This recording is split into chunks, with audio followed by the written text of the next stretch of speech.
السلام عليكم يا جمهور الشمس العظيم. أول شيء بقول لكم أشياء تسببت على هزايمنا أمام الهلال في الديربي أمام دوري روشن في الدرة، وش اسمه يا رب، وفي ملعبهم من المملكة أرينا. أول شيء هاردك لجمهورنا، جمهور الكيان العظيم الشمس النصر. وثاني شيء مبروك للهلاليين على فوزهم علينا. وهذا شيء مو بغريب انه يصير الشيء ذا لنا، لان عندنا مدرب يعني مع احترامي له غبي، وما ادري شلون تصنيف غباءته. مدرب دائما يعني يلعب بعناصر غبية وغريبة. يعني لو تشاهدون المباريات اللي كنا نلعب فيها في العربية للأندية، في الديربي أمام الهلال الكلاسيكو في الطايف، لو لعب بنفس الأسلوب وبنفس النتيجة ما صار الهزيمة للنصر لا في الديربي ولا في الديربي الثاني اللي هو ديربي ال الودية. وثالث شغلة، المدرب ما أدري شلون يفكر. مدرب يعني في فترات تمدحه وتقول له أن هذا أفضل مدرب، لأنه يعطيك مستويات ويعطيك نتائج، لكن أمام فرق قوية زي الاتحاد، زي الهلال، زي الأهلي، ما نشوف هذاك المدرب اللي يفرق يلعب على الأندية اللي خارج الصندوق، لا يلعب الضغط من الخلف. وحنا كنصراويين نعاني من هالمدرب، من غباوته، من غباوته في الفريق على البناء من الخلف.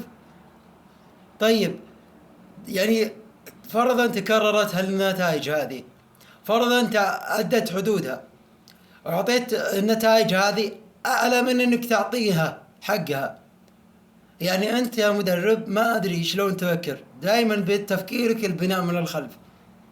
يعني أنا معك، ابني من الخلف، بس لا تبني من الخلف كثير. ابني من الخلف بس يعني لا تزودها، لا تزود الحبة. إذا الشاب شيء عليك، شاب عليك على شيبة، لكن إذا أنت بتعطي المباراة أعطيها على قد نيتها، لا تعطيها مثل ما يعطيها غيرك. يعني إذا أنت بتفوز وفتك بالفوز، ما راح تفوز إذا تفكيرك يا كاسترو.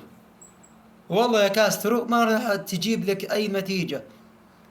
والشيء الثاني اللي بغيت أقوله، كاسترو مدرب هجومي، كلنا متفقين انه مدرب هجومي مو مدرب دفاعي. طيب مو بعيب انك تطلب مدرب دفاعي معك يكمل خانتك ويساعدك، مو بعيب. اللي انا بغيت اقوله، مدرب الهلال جيسوس ايش يفرق عن كاسترو؟ مدرب جيسوس، مدرب الهلال مدرب هجومي دفاعي، عكس مدربنا اللي اكثره هجومي ولا يملك صيغة الدفاع. يعني الآن كل مباريات نلعب فيه خط الدفاع عندنا يتضح، ولا ومن وين يتمركز؟ يتمركز من وسط الملعب، مكشوف ملعبنا، خط الدفاع واضح ومكشوف.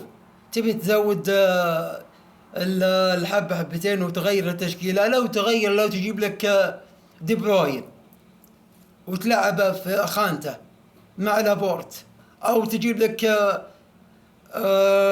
كسميرو خط وسط، والله ما تجيب شيء يا كاسترو، والله أقول لك إياها. بس أنا بقول لك يا كاسترو، وبهاجمك إذا كنت على خطأ، وبهاجمك إذا كنت مسود الفريق اللي أنت تحمل شعاره. لازم تحمل شعاره وتقيمه. وثاني شيء أنا عندي كلمة بقولها للعيبة، لعيبتنا اللي مع الأسف أقول لهم إنهم لعيبة، لعيبة ما ادري شلون، يعني كل كورة لازم رونالدو يسجل الهدف. يعني ماني يسجل الهدف، بس لازم يسجل عن طريق كريستيانو. لازم رونالدو يسجل الهدف. رونالدو لازم يسجل الهدف، لازم يجيب الهدف عشان نشوف حركة السي. لا مو بشرط، مو بشرط اني اجيب اخلي كريستيانو يسجل الاهداف. في فترات كريستيانو ما يكون على المود، ما يكون على الرتم العالي، ما يكون على الخط. يعني شوفوا المباريات اللي كنا نلعب فيها طول والعرض، كان تاليسكا يسجل الهدف، محمد مران، لابورت، كل واحد يسجل اهداف، واحد ورا الثاني. نلعب مع فريق ثاني، لا نفس النتيجة ونفس الرتم، بناء من الخلف. طب البناء من الخلف هذا وش البناء ذا؟ انا ابغى اعرف يا كاسترو، انت ودك تبني بيت من الخلف؟ عشان تبني من الخلف حارس يعني لازم يناولها على اللاعب؟ ترى مو بشرط، مو بشرط. شوف الحراس الثانيين والله يعني ما عندهم بناء من الخلف. شوف مباراتنا امس، ما في واحد يبني من الخلف، من الحراسي، من الحراس، من حارس الهلال ومن حراسين باريناهم ما يلعبون من الخلف زيك. انت دائما عنيد هالاسلوب. انا اتمنى من جوردلي فينجا يقعد مع كاسترو ويفهمه وش سبب الخسائر. اذا كان هذا اسلوبك يا كاسترو في النظام اللي قاعد تعاملنا فيه في المباريات، اقسم بالله الصيفية اوت من النصر، اوت من النصر. اسيا بعد كم يوم، والدوري بينفتح من جديد بعد كم يوم، وما عندنا اسلوب. يعني لازم تبني من الخلف. والبطولات والله البطولات ما راح نحققها معك يا كاسترو في هالاسلوب. اسلوبك ذا منرفز ويطلع الواحد عن المود. يعني انا معك، تبي تأدي كورة اديها معك انا، لكن اديها بالعقل. لا تبني من الخلف كل شوي، كل شوي لازم تبني من الخلف. شتت، حتى لو تجيب الخصم عادي، المهم انك ما تتأخر عن الكورة. إذا استعصي عليك الأمر، حاول انك تبني من الخلف. لكن تبني من الخلف وانت ما عندك دفاع جيد هالموسم. حتى الدفاع يعني ما عندك، يعني تدخل بوشل عاد. يعني انا تقارن انت يا كاسترو، اذا بوشل بيجيب لك اهداف، طيب ليش ما دخلت النجعي او دخلت شو اسمه ايمن يحيى في بداية الشوط؟ اذا انت بتعتمد عليه المباريات اعتمدها من بداية الشوط، من بداية الشوط الاول، من داخلي من قبل الشوط الاول. هالنتائج هذه والاسلوب الغريب اللي منك يا كاسترو، ولا من الغريب بعد اللي ما ادري وش يفكر فيه. كل ما تجي له الاهداف يحاول يعطيها اوت. غريب، غريب يا غريب، والله انك غريب، غريب باسمك وغريب بافعالك في الملعب. تجي لك الكرة فينش، يعني الا انت يعني تناول كريستيانو. يعني لازم كريستيانو يسجل لك الاهداف النصر. كريستيانو ترى مو معك يا بكره، اذا معك اليوم مو معك بكره يا غريب. ما راح يدوم لك كريستيانو يعني عشان انت تخليه هو اللي يسجل الاهداف. كريستيانو الان يحاول ان الفريق هو اللي يعتمد على نفسه، مو هو الفريق يعتمد عليه. يعني شوف غباوتنا، ما عندنا حلول حنا كنصراويين في الملعب. فريق وده يجيب نتائج، وده يجيب افعال، ما راح يجيب افعال، لان عقلية الفريق ككل، ككتلة كاملة، مع احترامي لها، فكرة غريبة وعجيبة داخل الملعب وداخل النادي. لازم كل كورة يسجلها كريستيانو، يعني لازم الأسطورة يسجل أهدافنا لازم هو يسجلها، ما حد فيه ثاني غيره. أنا أتمنى من المسلي المعمر، من رئاسة النادي، أنهم يشوفونهم وضع مع كاسترو، يا يمسك الكورة ويعدلها ويسيرها حسب المجريات والمعطيات الكروية. إذا ما يقدر، الباب يسع جمل، في عندنا 1000 مدرب يدين لك.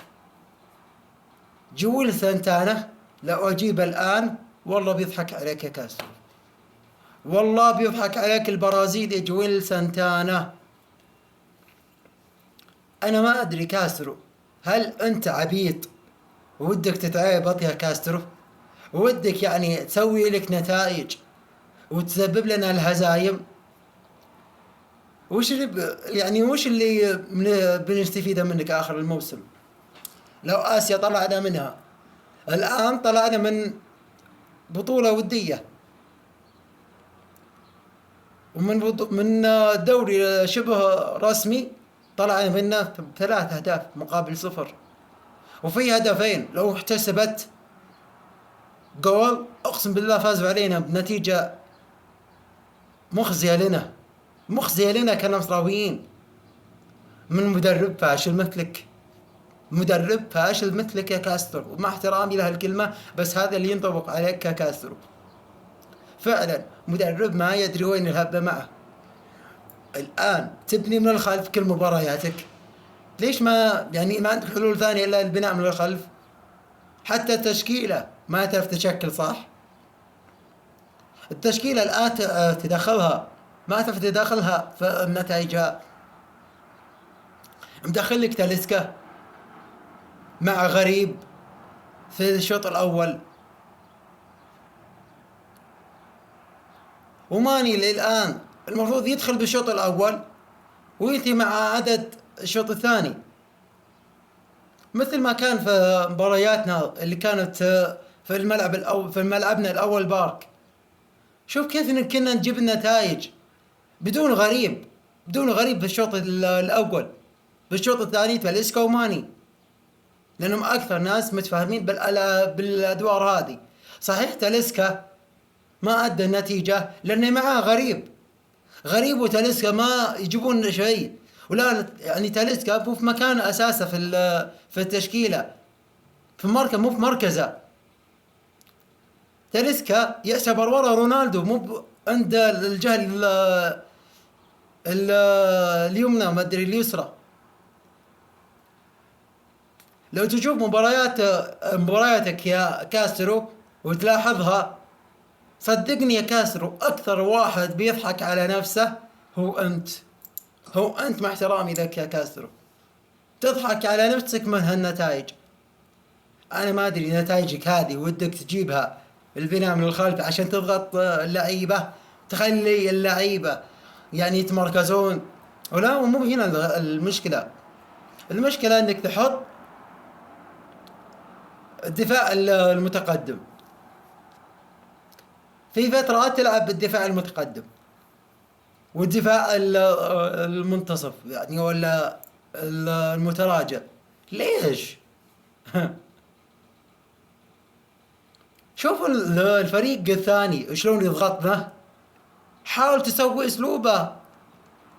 انت الان يا كاسترو ما ادري شنو غباوتك، فريقنا قاعد يتدهور وانت اللي قاعد تزيد الطين بله عليه.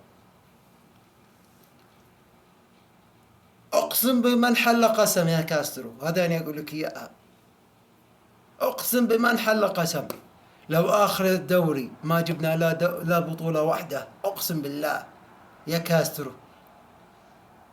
الباب حنا كجمهور نصر عظيم نشوتك من البوابة.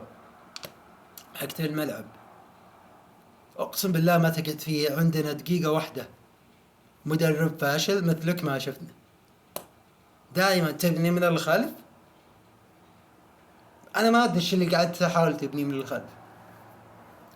دائما تبني من الخلف. وش البناية هذه من الخلف اللي انت مصر عليها يا كاسترو؟ اللي جابت النصر ورا نفسه، ورا يعني نفسه لانه هو الشمس، ورا نفسه. ما ادري يا كاسرو، هل احنا نتعامل مع مدرب ام نتعامل مع واحد ما يفقه في التدريب شيء؟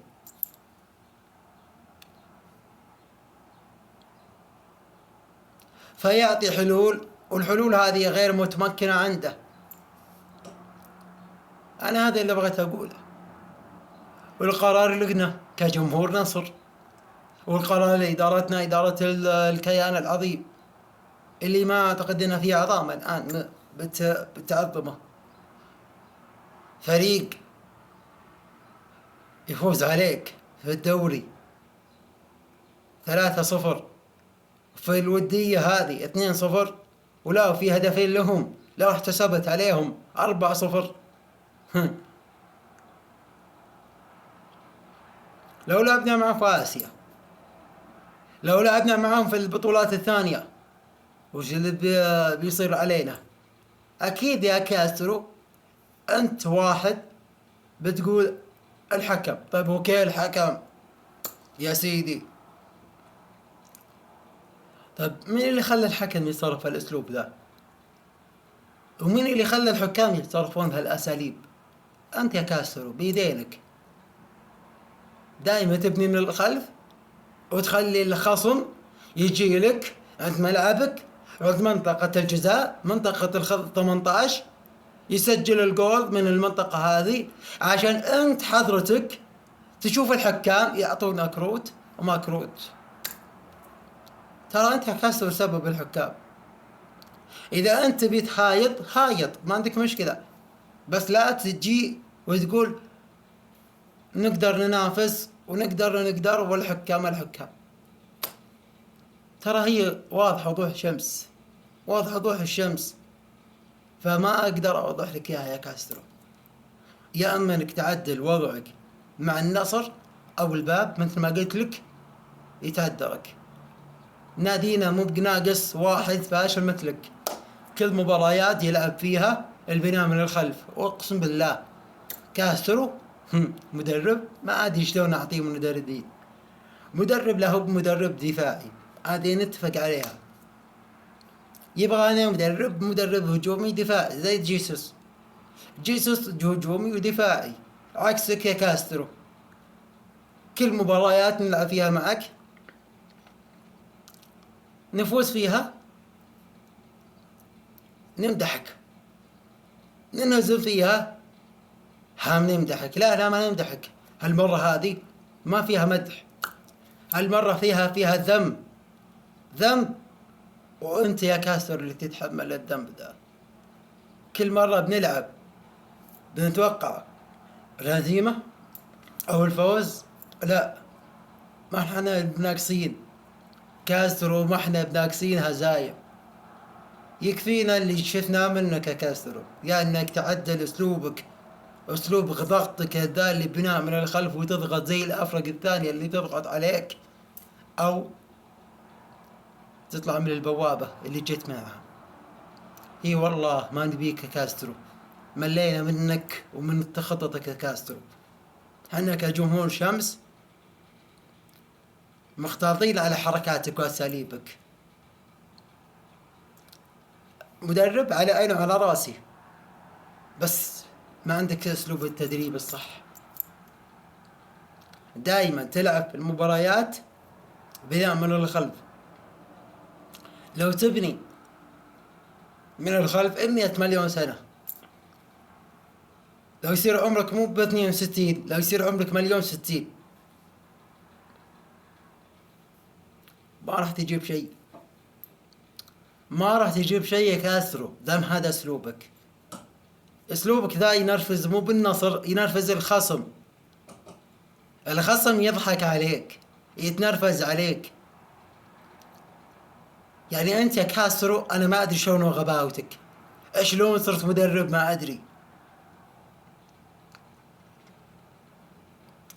لا الان انا ما ادري شنو الغباوه اللي فيك. جايب سلطان الغنام وجايب نواف العقيدي داخل المباراة، والمباراة شبه محسومة للهلال، او هي كلها محسومة للهلال، وتبيعهم يعني دخلوا. لا وانتظر القرار ما راح يجي الا ليلة الجمعة. ليلة الجمعة بيجي لك الخبر اللي هي فجرية الجمعة. جايب اللعيبة ذول كأن خلاص القرار معك، انت اللي جايبه وانت اللي محسوم عليك يعني. يعني حرام، والله حرام اللي قاعد يصير فينا معك يا كاسرو. نلقاها منك او نلقاها من اتحاد الكرة لكرة القدم مع اللعيبة اللي ما ندري شلون وضعهم. ترى يا كاسرو انت يعني في وضع محرج الان، صدقني في وضع محرج، يا انك تتنازل عن افكارك الغبية او النادي يتعذرك. اقسم بالله ما احنا ناقصينك يا كاسرو. هزايم ورا هزايم، الدوري انهزمنا منه 3 مرات، مع تعادل واحد هو اللي شفع لك مع أبها. الآن مع الهلال في الدوري هذا، دوري اللي هو الختامي ذا، حق دوري الودي ذا، ما أنا ما أعترف إنه رسمي بس ودي صح. بس شلون تاخذ الكأس مع أمام الهلال وأنت هذا أسلوبك يا كاسرو؟ عدل، غير، يلعن بليسك. شفت النهج اللي قاعد يستخدمه جيسوس يستخدمه، الضغط، ما تعرف تضغط، جيب لك واحد يعرف يضغطك عشان يعطيك الضغط الإيجابي. ما أدري شلون يا كاسترو حنا نتعامل معك كمدرب أو نتعامل معك كعالة على الفريق، عالة على الكيان بعد. لكن أقسم بما الحل قسم، لو حط هذه لو يا كاسترو تحتها 100 خطوط، لو النصر ما جاب بطولة واحدة هالموسم ذا، النادي الشتوية عفوا الصيفية بوابته توسع جمل أمامك، ما تقعد فيه دقيقة واحدة. اي والله يا كاستر، انت تحسب الآن لعبنا مع الهلال، ما راح نلعب معه ثاني مرة، لا بنلعب معه ثاني مرة، والثالثة عفوا ثالث مرة، والثالثة هذه ثابتة فيك يا كاستر. الثالثة هذه فيك يا كاسر ثابتة بين ضلوعك. إذا ما جبنا بطولة واحدة الدوري أو الكأس آسيا ما جبناها، أقسم بالله يا كاسر ما تقعد في النادي دقيقة واحدة، على طول النادي دخلت من البوابة اليمين نطلعك من البوابة اللي جيت منها اليمين، مع الشمال جيت مع البوابة الشمال نطلعك من نفس البوابة، ونطلعك طردة ذيابة، لأن يا حرام أقول عليك طردة كلاب، لأن الكلاب وفية وفت مع البشر وعندها 1000 أسلوب أنها تدافع عن البشر، عكسك أنت يا كاسترو ما عندك دفاع، دفاعك غبي مثل وجهك، تدخل العمري وتدخل بوشل وتبينا الفوز. ما أقدر أقول لك إلا الأشياء هذه، يا أما أنك تعدل أسلوبك مع الفريق أو الباب يوسع جمل وبس. حنا النصر شبعنا مجاملات لك، وشلون بنوقف مع الفريق وإذا الفريق هذا أسلوب مدربه وبس. أشكركم جمهوري، عفوا أشكركم يا جماهير الشمس اللي حنا من وفيه مهما ظل ومهما صار لنا الكيان العظيم، راح نظل أزرق ونساعده إليه ما يتعدى الحال. بطولات ما بطولات ما همتنا بأي شيء دام أن هذا مدرب عندنا، لكن نتمنى أن نحقق بطولة واحدة بس. هالموسم ذا ما عندنا إلا بطولة واحدة، يا كأس ملك أو كأس آسيا أو الدوري. دوري يعني شبه معدوم، شبه معدوم مع هالمدرب ذا. بس نبي آسيا أو يعني ما نبي أي شيء ثاني غير آسيا أو كأس ملك بس، ما نبي شيء ثاني. لأن احنا صراحة تعبنا مع المدرب، تعبنا معه وبس هي.